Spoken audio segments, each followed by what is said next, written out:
All right, guys. Outstanding practice yesterday with full pads. We put in short yardage. We had a lot of one-on-ones, bump combo drill, team run, a lot of competition. Some guys stepped up. We talked about next man up. I thought that Keishon Butte had a great day yesterday. Jacobin Guillory, those guys were making plays.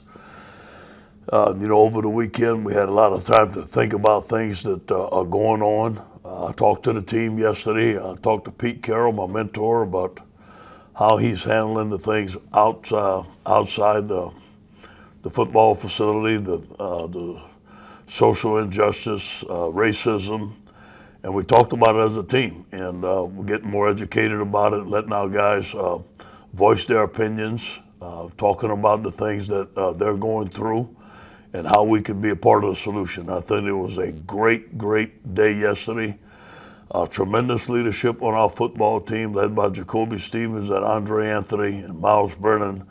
Those guys are doing a great job of leading our team. They had a player-only meeting for about 15 minutes to discuss Jamar leaving and to discuss Tyler leaving, obviously stepping up and not blinking and doing the things that we need to do, one team, one heartbeat. I thought it was a tremendous day for our football team. Obviously, over the weekend, Jamar and Tyler decided to leave. We wish them the best. They did everything that they could for LSU while they were here. Helped us win a championship, very integral part of our championship football team. We wish them the very best in the NFL and their training coming up, and we're going to support them 110%. Any questions? Hey, Coach. Yeah, just along that lines, we've seen attrition before off of quality clubs, and I know it's a next man up philosophy, but how do you, or what did you talk to the kids about, the guys, I should say, the young men, about making those decisions, and I guess your thoughts now as we see more players using this opportunity to opt out? Obviously everybody's situation is different. Jamar had a different situation than Tyler. I talked to them both about it. They told me the reasons why they wanted to leave. Obviously, that's up to them if they want to talk to them about that. They both had legitimate reasons why they left the team. It was hard. It was hard for both of them. Jamar, it was really hard for him to leave the team. And so was Tyler. So I think that those guys obviously talked to their families and made a decision. So that's their decision. Guys are going to opt out for different reasons. That's the time we're living in. But you know what? We have guys that are going to step up. There are some opportunities for new guys to come in, and we have a good roster that can handle that. Obviously, I don't want anybody else to opt out. I wish that that might be the last one, hopefully, but it may not be. But we got to deal with it. You mentioned how you all had this conversation about social injustice and racism. Team marches on Friday. Why weren't you there with them? You know what? Here's what I want to ask you. Why you keep on printing stuff that would not come and ask me? And where are you getting your sources from? All y'all got to do is ask me. And if you want to know something about a football team, call me and ask me and try to say that you're printing about sources, okay? I think we can have a conversation outside of this time when we're talking to reporters here as well. I just told you how we're going to handle things here while I'm at LSU, okay? Okay. And if you want to have outside sources to talk about my football team and print something that I didn't say, that's your choice. Why don't you come ask me?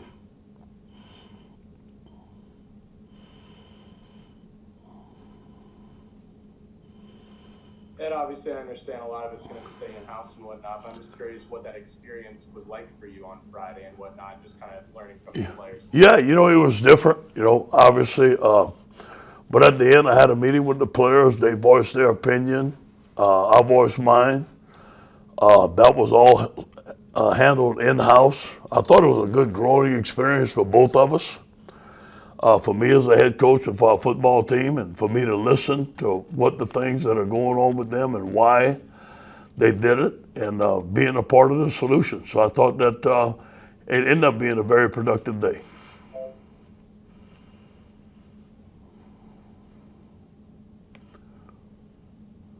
Hey, Coach.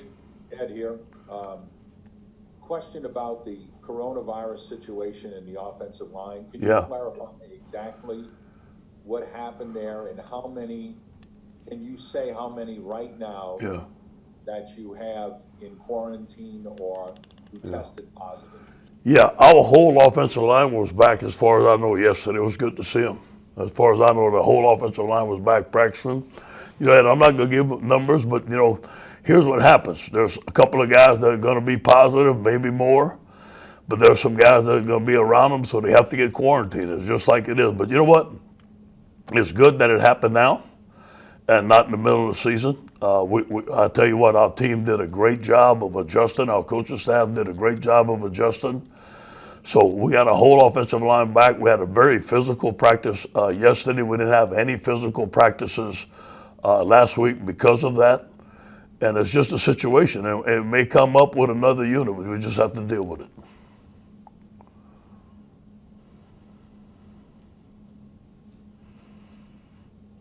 Mute. You're on mute. Okay. All right. You can hear me? Yeah. Okay, awesome. I was just curious, just obviously with Tyler now gone, you guys have lost, I think 4 off defensive line and Yeah. veterans for you guys. Just Yeah. kind of, how has the depth, chart kind of shifted, and just kind of how do you think some guys are stepping up in the last couple Yeah. of weeks? You know, Jacoby Guillory had an outstanding practice yesterday, man. The guy made plays. Jacqueline Roy, those guys are going to have to play for us. Glenn Logan. And now Apuaka is going to start at nose. And what we did is, I'm going to tell you, that this was a hard decision. Joe Evans was doing really, really good on the offensive line. I mean, really, really blocking well. I talked to him today. I think that he has a chance to play on defense. So we're going to move him to defense today to add some depth, especially inside. Outside, we got some very good players. We got some young defensive end that are going to play a lot. Andre Anthony and Travez Moore is playing better. Then thank God we got Ali from junior college, and then we got Philip Webb and B.J. Ojulari that's coming, and Desmond is coming. So we have some young guys. They're gonna have to play. And have to get better as the season goes on. Hey, Coach, this is Josh Sibley with Louisiana Gridiron Football. With a player opting out or entering the transfer portal, will LSU be seeking a player or a grad transfer maybe this close to with school starting? Yes, we're always looking for players. We're looking at players right now, obviously. We have some needs. We had a needed cornerback. But that was the only initial that we have. In order for us to sign people, we have to have initials. So that was the last initial scholarship that we have. And we're looking for a cornerback. And I think we're going to use it on a cornerback, and it should be happening soon.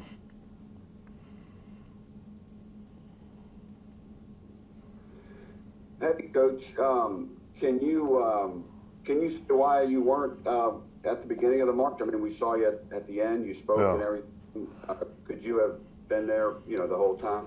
I didn't even know what they were doing. Right. I wasn't informed of anything. Now I sent some coaches over there and see if they're gonna come to practice. And I walked in the 1:30 meeting. There wasn't a lot of people there. I went upstairs. I got a call. Hey, coach, the team would like to meet you. They're in the president's office. That's the next thing I heard.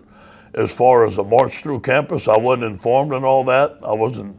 I didn't know anything about that. That was a players only deal. So I went with them when they called me, and that was at the president's office, and I'm glad I did.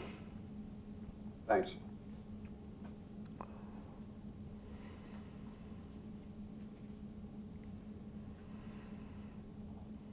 Yeah, Ed, this is Ron. Can you hear me? Yeah. Yeah. Are there any other, players on your team who think may opt out this season that you've kind of talked to or try to anticipate? I mean, has that been the hardest thing to try to figure out? Yeah. There's a couple of guys that are thinking about it, to be honest with you. And again, everyone's for different reasons, maybe family reasons or maybe health reason, or they may have something that they feel they need to opt for. Maybe there's one or two that I know are thinking about it. Hopefully they don't. But again, if they do, that's what we're living in. But we have depth, And if they do opt out, we're still going to have a great football team.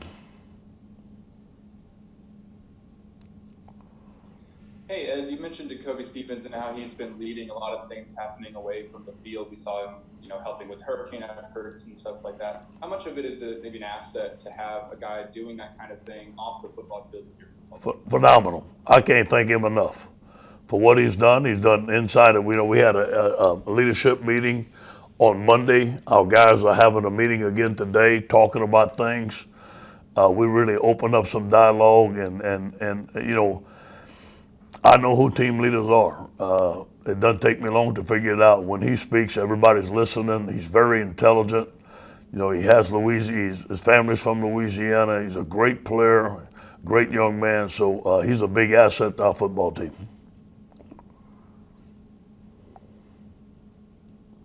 Hey, Coach. Michael Cobble from WBRZ. I forget that we're supposed to identify ourselves. I know you. Just a football-related question here. Linebacker, can you kind of get us up to speed? Do you anticipate using as much nickel as you did last year? And who is that third linebacker if it's Damone and Jabril right now that are really leading the charge? Yeah, we are. Most of the defenses that we're going to have to play are going to be nickel because of the spread offense. Now, we have practice and base, especially in short yardage when they're getting 22 personnel. We're putting in goal line today, so we have to play bigger players there. But most of all, it's going to be nickel. And, Jacoby Stevens, it all depends. If we need a nickel safety, Jacoby can be there. If we need a nickel corner, it can be Cordell Flott. And I tell you, the guy that's coming along is Jay Ward. So those three guys are really showing up there. But, the linebackers, Michael Baskerville is having a great camp. I think if you look at the three linebackers right now, without talking to Bo, I think it'd be Damone Clark, Jabril Cox, and Michael Baskerville. I think those three guys are the top guys right now.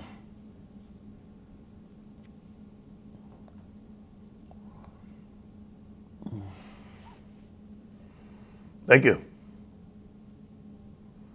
Hey, Coach.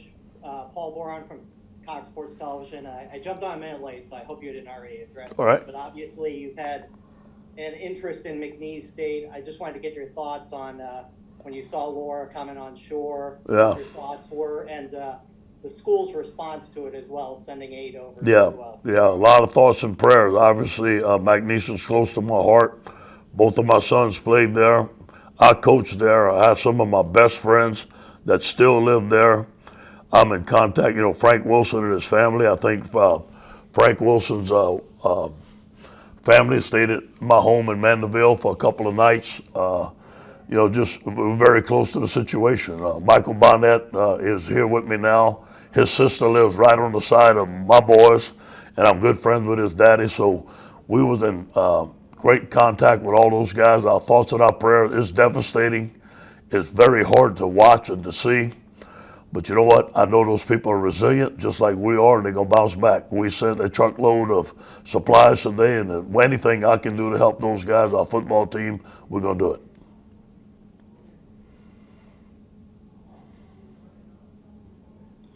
Coach, it's Brett Martell with AP. I have two quick ones, if you don't mind. I'll do one at a time. Just first, with Linehan taking over for Brady, how would you describe, in what ways is he similar, and in what ways would you say he's kind of his own? He's brought in some different techniques for our receivers. He's brought in some things that he did in the NFL, especially for Eric Gilbert. I think that if you ask Jamar Chase, he was very happy with him, and we're still in the spread. There's some different concepts that we're running in the red zone and the tight red that he's brought into us. He's going to help me with game management in 2 minutes. The guy's been phenomenal. And one thing I'll say about Scott, he's been a head coach, he's been a coordinator, and he is about as level-headed and professional as anybody I've been around. He's a great staff guy. Our guys love him. Him and Mickey work well together. Him and Steve work well together. I think he was a tremendous hire. And just in your vast experience as a head coach and an assistant, have you ever been on a team that has had so much turnover? Just not just on the roster, but also some key staff positions and just in the season. Yeah, it's going to happen. Championship teams. I'm sure that I don't remember because I wasn't the head coach. I remember the turnover, and I didn't have to face that at Miami and USC, but I'm sure we had them, but it's next man up. And that's why we got to recruit. But that's why you at LSU. You know, you have some good young players that can play. I know our guys are going to step up, but it is a lot of turnover, but it's a great challenge for our staff.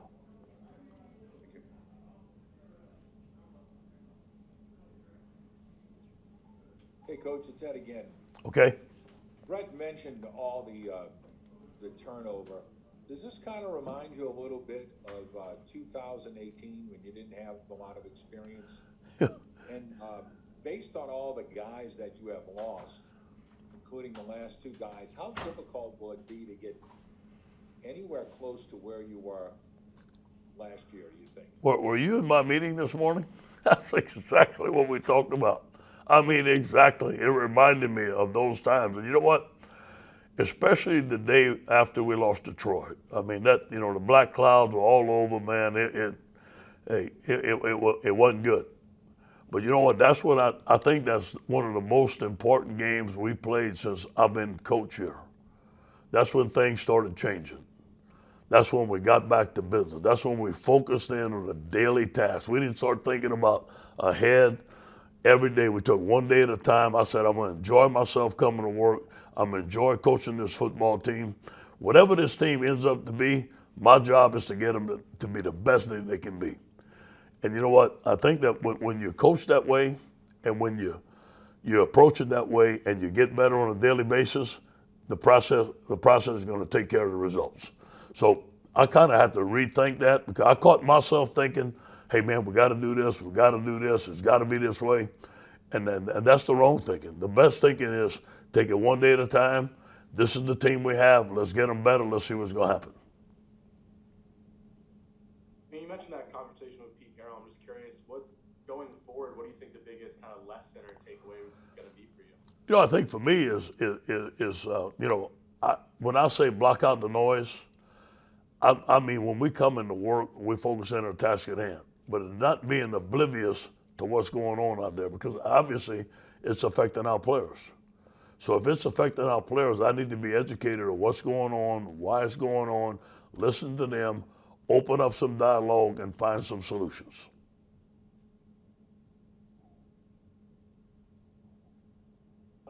Yeah, Ed, if on your team, if there's any team that can survive a position loss like losing Jamar, is it the receivers?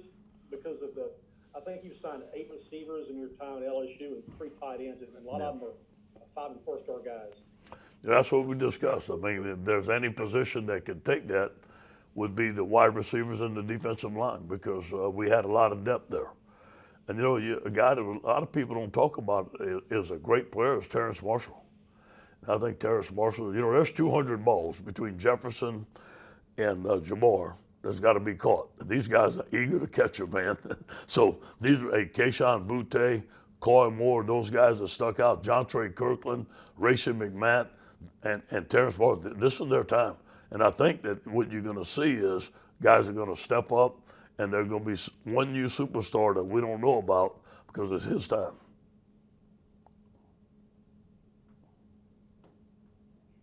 Coach, this is a fan in the stands question because I anticipate that we're going to find something out this week and probably won't hear from you again. But how much have you prepared your team for potential of limited fans or even no fans? And do you change your practices? Like you're used to practicing with noise. Have you had to adjust your communication sideline to field? Yeah, that's a good point. First of all, I don't know what it's going to be, and I haven't been told that yet. But as soon as we find out, I think the team's going to know it.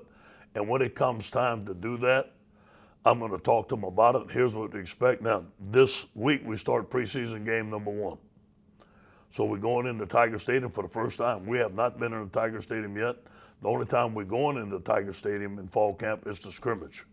So we're going to have a big scrimmage. You know what? This is going to be a good time for me to talk to them about, hey, we have to create our own energy. We have to create our own excitement.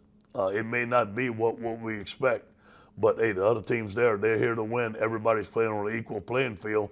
So it's going to be something new. I think if you pipe in noise, Mike, I think we pipe in noise for away games.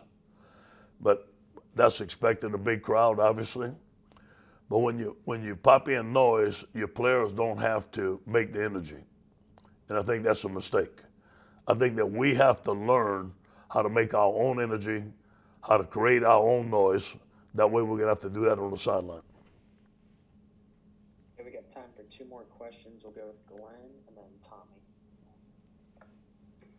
Coach, you're a former defensive line coach, and you really kind of took Tyler Shelvin under your wing. I thought you helped him lose weight. So did that kind of hurt you a little more that he's leaving? Because I think he could have probably really got better this season, whereas Chase would have just maybe been perfect. Yeah. Well, first of all, I didn't want him to leave. I talked to his grandma, I talked to his mom and daddy, and talked to his mentors. And, I thought that he could stay here and be a dominant football player. Now he's 375 pounds. I think the best weight for Tyler is 330. And I think that he can be a dominant force. And all these things I'm saying, I've talked to him personally. I love him, and I love him like a son. So I hope the best for him. He made that decision. I thought he should have stayed, obviously. But that was his decision. So here's what I told him. I said, hey, get your weight down to 330. Make sure you're in shape. And go have one heck of an NFL career and make us proud. That's all I can say.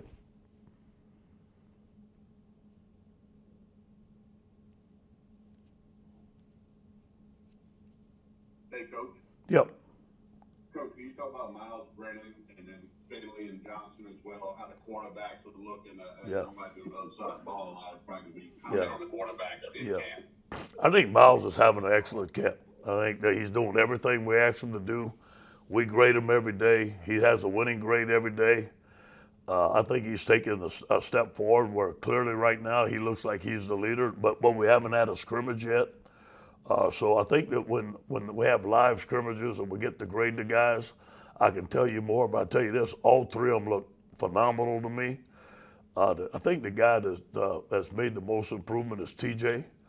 I think his balls have been phenomenal. Our guys are catching his balls.